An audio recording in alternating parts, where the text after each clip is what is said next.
this story about Jim Clyburn. Let me go ahead and pull up that vid here, because I don't know if you've noticed this, but I've been paying attention to something. I have noticed that Joe Biden is not really doing interviews. What is happening is people like Jim Clyburn, Pramila Jayapal, and Ro Khanna, sometimes AOC, they are actually the ones that are being interviewed. It's the usual suspects, and they're kind of speaking for Joe Biden. But if you notice, they are hiding Joe Biden. They are hiding him. Now, this was an interview recently with Jim Clyburn about Joe Biden's chances for 2024. And I want to get into this because once again, you're going to see how Jim Clyburn, along with the others that I just mentioned, are running cover for Joe Biden. Let's go ahead and get into this video here. Assistant Democratic leader in the House of Representatives, Congressman James Clyburn of South Carolina, a national co-chair of the Biden-Harris 2024 campaign. Congressman Clyburn, welcome back to the show. Your famous fish fry was last night. What are you hearing there about the Biden-Harris pitch of let's finish the job? Well, thank you very much for having me, Jonathan. Last night was a great night. Our fish fry was not quite as big as 2019, but it was just as energetic. Okay, let me just jump in here for just a second for those who are not aware. I used to live in South Carolina. Jim Clyburn does have this fish fry, annual fish fry in South Carolina, and a lot of people make a big deal about it. It's just fried fish. That's it. You can make that at home.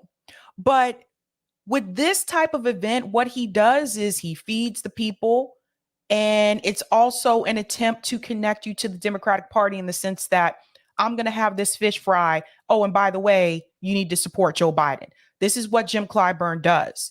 So notice that he said it wasn't as big as it was in 2019, but then he goes on to say, but people are very energetic.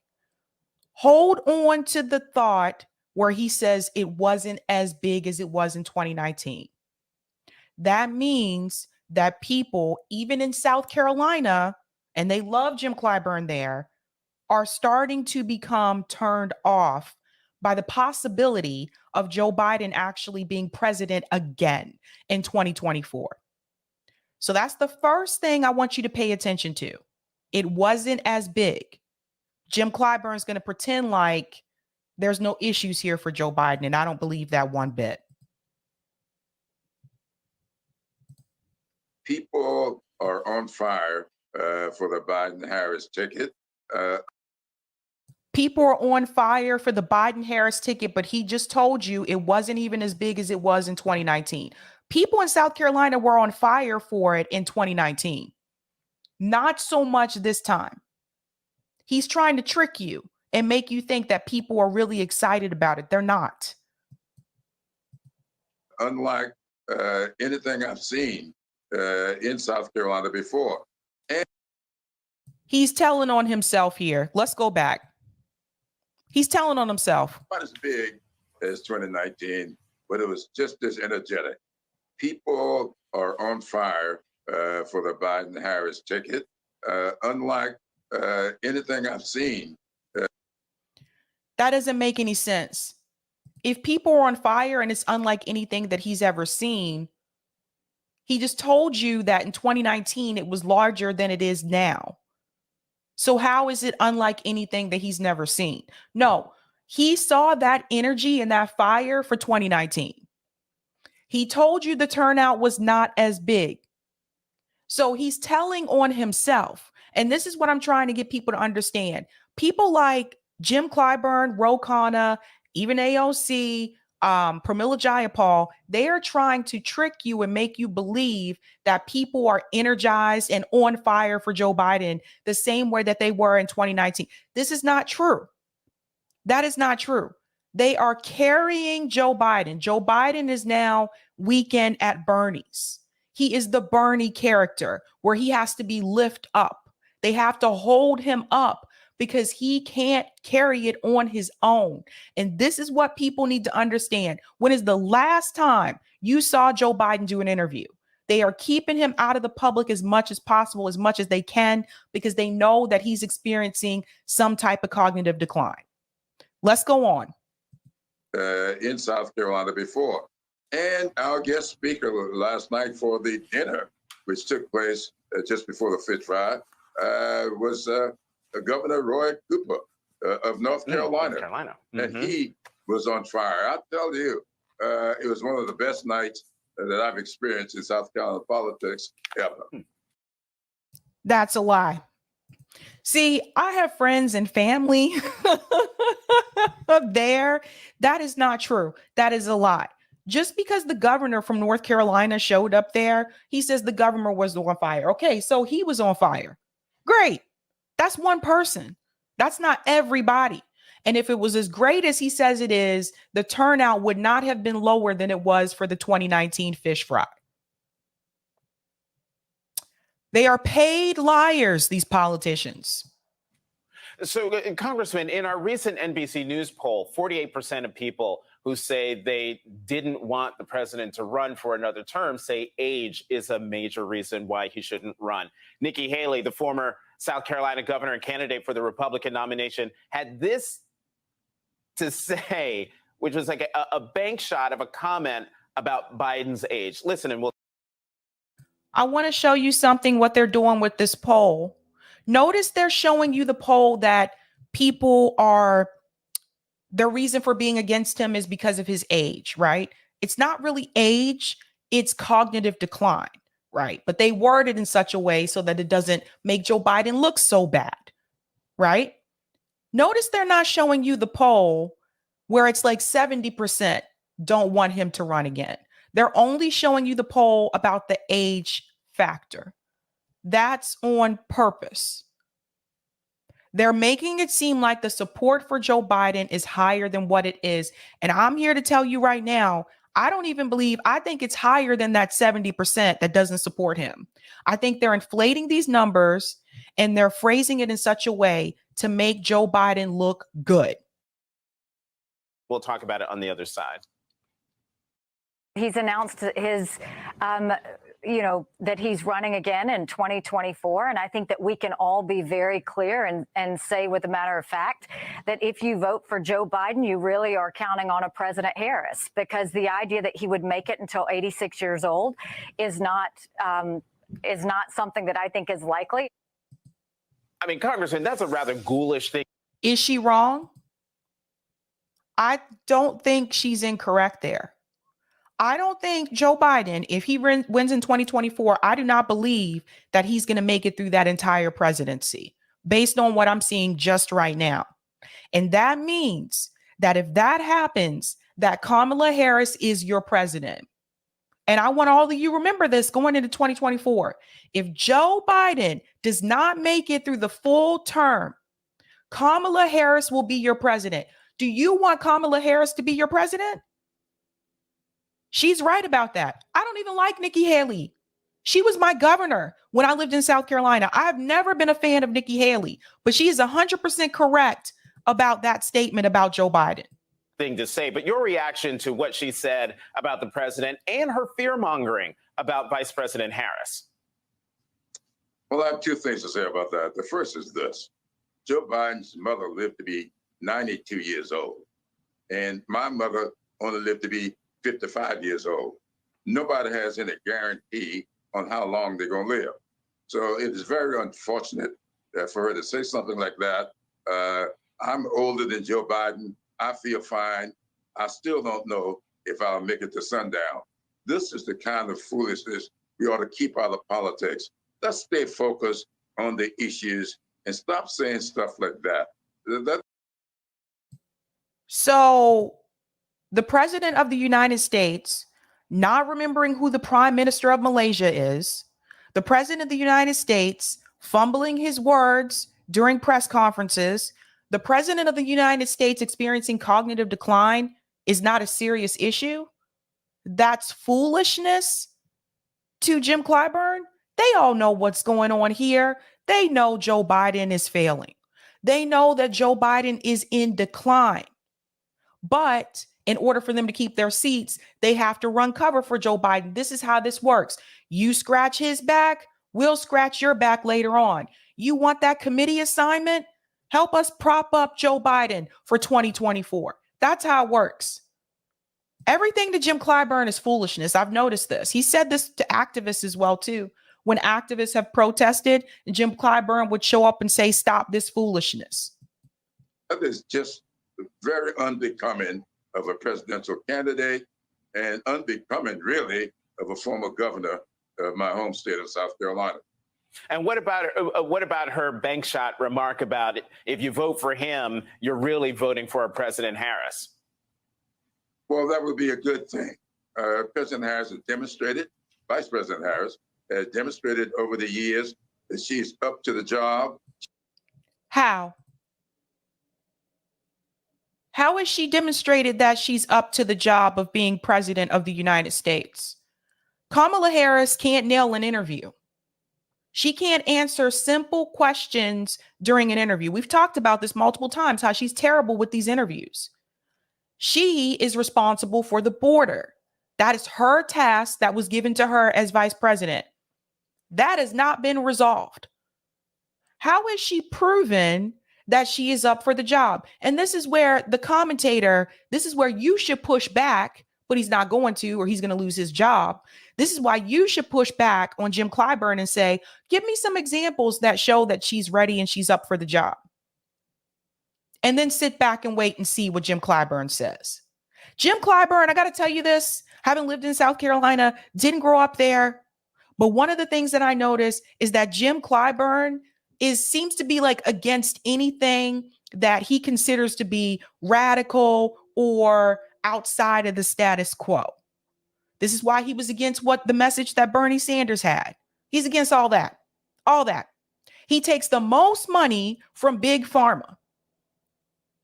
Jim Clyburn is not in favor of any type of Medicare for all. He thinks that because once upon a time, he participated in civil rights, and once upon a time, he's been a part of those protests, that gives him a progressive badge. And you know what? It's the Democratic Party's fault for allowing people like Jim Clyburn just to join the progressive caucus just because. But this is really how he feels.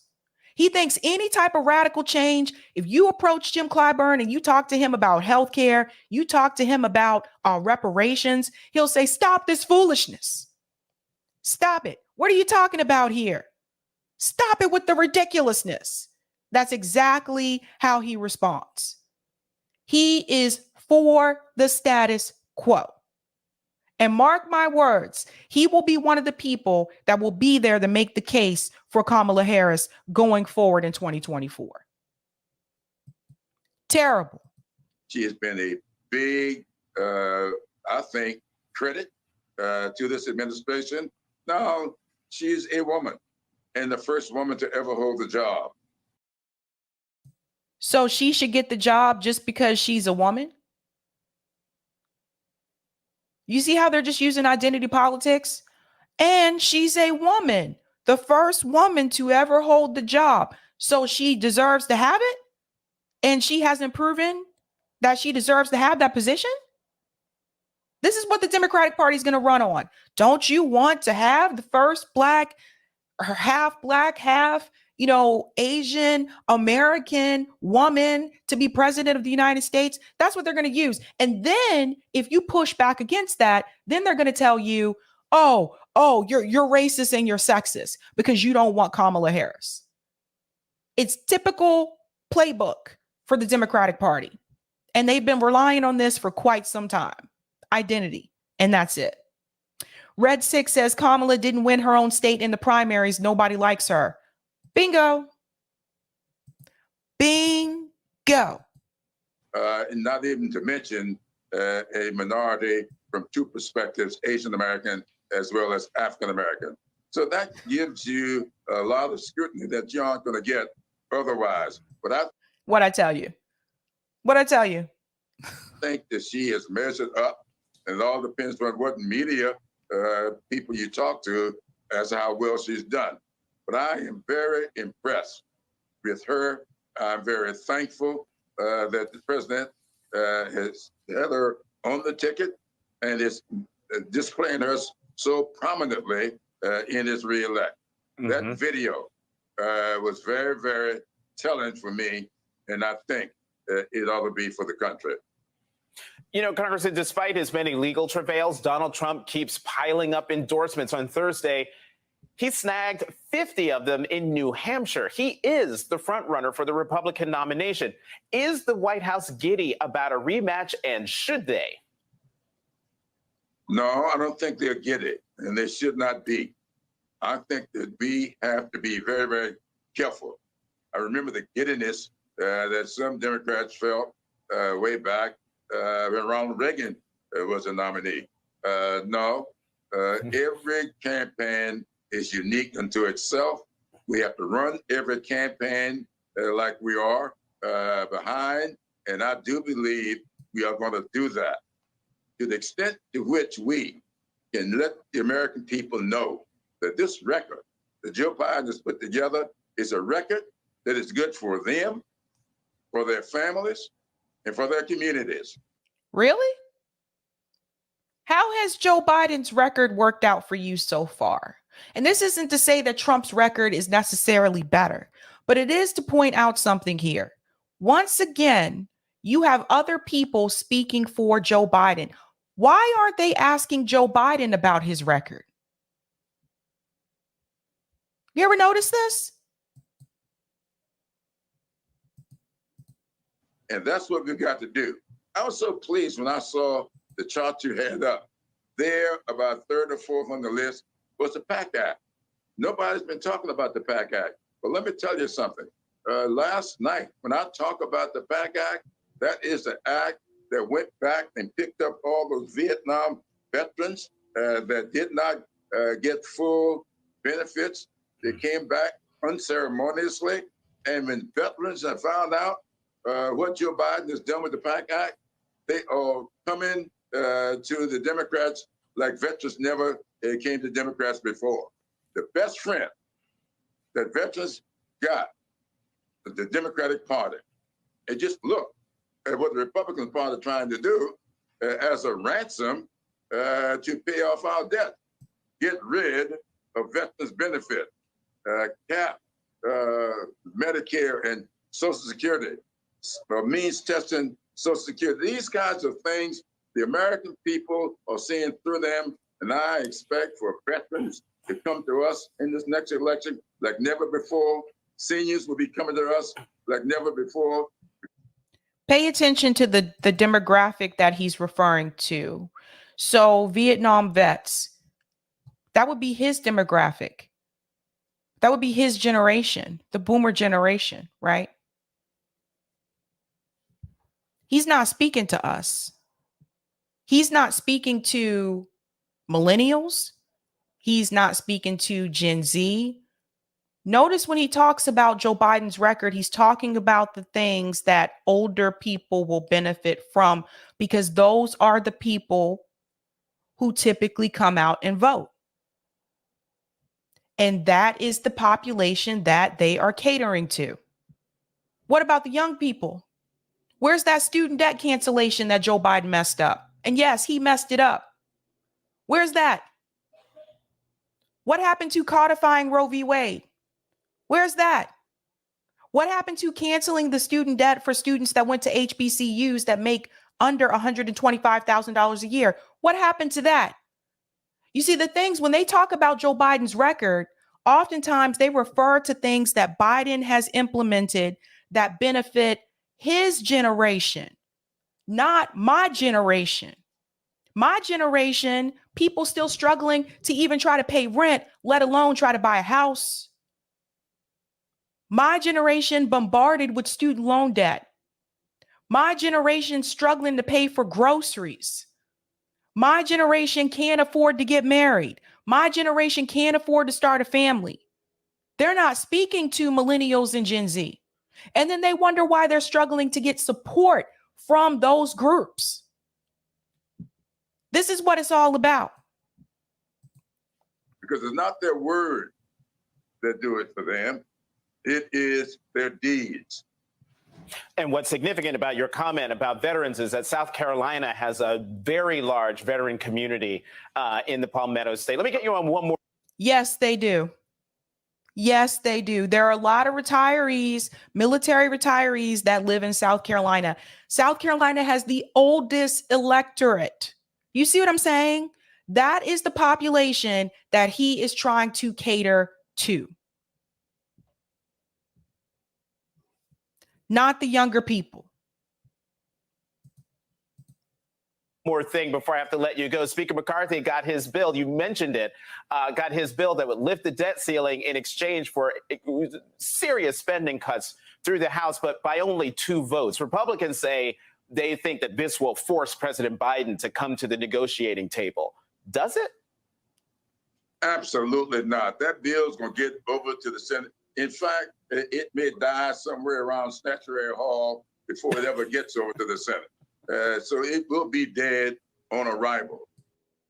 Why aren't they asking Joe Biden that question, though? I think that's a question for Joe Biden, don't you?